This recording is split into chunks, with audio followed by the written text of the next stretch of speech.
Treehouse Live at E3. I'm Sam, joined by Audrey, and we have Katie here from our publisher and developer relations team. Hello, hello. You are here to show us some Hollow Knight Silksong. Absolutely. So Hollow Knight was one of my favorite games of last year, and this is the sequel. So we're taking reins with Hornet. We're going to go into the first part of the demo, which gives a little bit of backstory as to what this game's all about. And so this is, of course, coming from Team Cherry. Fantastic folks, hard at work wrapping up the game. So a lot of interesting development going on, but it's awesome that we can share a little bit of an early look of this game. Yeah, so we're getting a little bit of a poem here. We're not really sure what's going on, why she was taken to this kingdom, and that's really part of the mystery to solve, is why was Hornet taken here? It is just beautifully executed, I think, as you'd expect anybody who played the original Hollow Knight. It's so atmospheric, it's so beautiful, and really you can immerse yourself in this world and in the characters. Really haunting, gorgeous environments. And so here we're starting off right at the very beginning of the game, giving you a little bit of a sneak peek about what is going on. But hang tight with us. After we've done the early section of the game, we are going to be hopping a little bit further into the game, and at the very end, if we're lucky, tackling a boss fight and trying our luck there as well. So here we see Hornet. And she's imprisoned, and that is not a state that she's used to being in. No, it seems like there's some sort of seal of binding as well on this. So I'm not sure what's going on. Again, it's part of the stories to unravel that mystery among many others. And I think if you haven't played the original Hollow Knight, you might not know too much about Hornet. She is not a character I would expect to end up in a cage. No. She's a very powerful, interesting being from the original game who... she's just such a competent fighter. You've got to wonder what happened to lead to this turn of events for her. Yeah, in the original Hollow Knight, she's both friend and foe, and quite a formidable foe. I know quite a few people that had quite a challenging time taking her down in the boss battles. Yeah, in some ways, she's kind of like the princess protector of Hallow Nest, so she's got a very significant role to play there. Yeah. I love how cool she plays it, even as she's falling there. Still good. Yes. It's fine. Yeah, I don't know if she's got wings, but she's got courage, that's for sure. That is true. So we are starting here in Moss Grotto. This is the bottommost level in Hollow Knight. We, as part of the story, part of Hornet's adventure is ascending to the top, and you really start all the way at the bottom. And exciting for Hollow Knight fans is this is a brand new kingdom. This is a place we've never been, a place called Farloon. So you really don't know what to expect as you jump in here and start exploring. And look at all these vibrant colors in this environment. It's really very stunning. Yeah, Team Cherry has really upped the ante on the detail in their environments. This reminds me of, the Queen's Garden and from the original Hollow Knight, but with a lot more... the first game had so much more detail, so this is really taking it to a whole nother level, how much depth and details in this world. And with the audio design, the little noises in the background, the kind of bugs and the moisture, you can almost feel the humidity as you're exploring this first area. And you have a nice little edge grab there, which is new. Hornet really has her own play style, very acrobatic. Yeah, so she feels different than the Knight from Hollow Knight. She has a little bit more weight to her. She's a little bigger as well, so she can jump higher. She definitely is much more acrobatic and flourished than the Knight was. So we are heading over here. These enemies seem to have some sort of curse. What that curse is, what that haunting is, we need to solve that as part of our journey. It's different than the curse that was in Hollow Nest.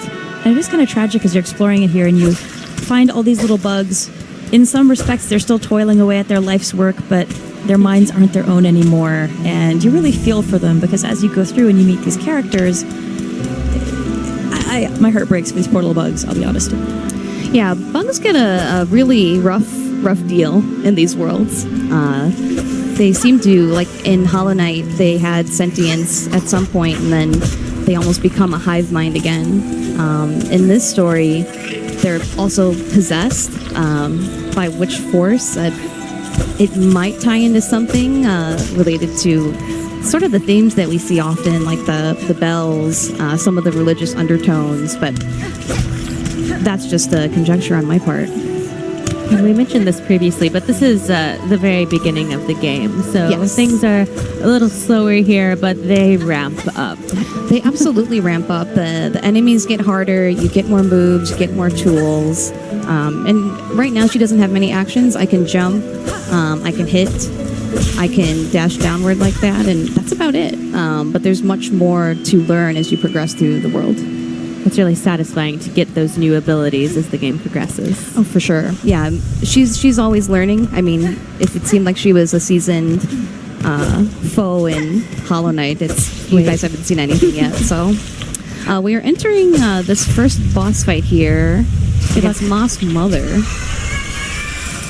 And I have quite an audience in the background. Oh, her kids are coming to watch. Hi, Bob. Do good. So as you are focused on the combat, we will let you wail on this Moss Mother. I think, Audrey, we've talked about this in the past, but both of us are really big fans of the classic side-scrolling Metroid style of gameplay. Yeah. And that's something that I think, for me, when I first played Hollow Knight, was the thing that really jumped out at me. Like, this is so true to that experience in terms of the progression, the backtracking, the deep exploration, this sense of mystery, but also just the ambiance. It's a spooky game. It's so true. You can tell that the developers really love that genre, but they really made their own mark on it. And with the art style, it's so interesting as you're interacting with characters and bosses and enemies. And Team Cherry is packing, I think, over 150 new enemies in here. There's no real different treatment. So here, is this an enemy? Is this a friend? You don't know. You feel this nervousness in your gut whenever you meet somebody new. Mystery around every corner. Yeah, you never know if it's going to be friend or foe, if the haunting of the kingdom has affected them in some way. Yeah, everyone you approach, you're like, oh, should I be afraid? Are we going to be friends? Yeah. In this case, I do believe, I got some tidbits from Team Cherry. I do believe that's the church keeper, who may be a mentor of sorts for Hornet throughout the journey. Looking forward to seeing a little bit more about them for sure. So here we are jumping ahead. Katie, you've got us a little bit further into the game. What can you tell us about this spot? So we are in Deep Docks, and this is an industrial region of Farloom. We've got a lot more actions at Hornet's disposal right now. You know, and really, when I say a little bit further into the game, not by very much. No, we're not going to spoil anything. We don't know where, but we are still very early on in the game here. And just a moment ago there, you collected some of the new currency with the rosaries. Yeah, so one good thing to point out is we've got some rosaries here. That's the currency for Farloom. And we have some shell shards here. So as you traverse, you'll be collecting two different types of items to, one, purchase items, and two, replenish your tools and get new tools. Something to watch out for, though, is that if you actually are defeated, you will lose your rosary beads. You'll hold on to your shell shards, but you'll lose all those nice rosaries. Yeah, so that's why, earlier, if you guys noticed, we had a rosary string, which is a really helpful item to not lose your currency. Because if they're tied on a string, you won't drop them so easily. You have to stop the urge to break apart the string. Which was, when I played the first time, obviously the first thing I did. It was like, break? Yes. Of course. So a little bit of platforming here. We're heading over to this lovely little gentle flea. Oh, hello. So this is a flea. One of the loveliest bugs in just all the worlds. I've been terrorized by fleas in my past. It's okay, Kate. It's personal stuff. But, for these guys, they have come to Farloom for enlightenment. So again, some religious undertones to this game. Who's Bellhead? Yeah, Bellhead, he has a hard head. So we're going to have to go for his undercarriage, if you will. And it's interesting coming right back to thinking about the title of the game, Silksong. There is a really interesting kind of musical undertone to the game. We're seeing bells hanging in the background, chimes. Some of these enemies we're seeing have a kind of musical component. Silk, on the other hand, if we talk maybe about the UI elements here, Silk plays quite an important role for Hornet as well. Yeah, so she's got a similar setup that the Knight had in Hollow Knight. Instead of soul, she uses silk. So when you do fight enemies, you accrue more silk. There's also some reservoirs of sort, like in the spindle here, to acquire more. And that goes onto your spool in the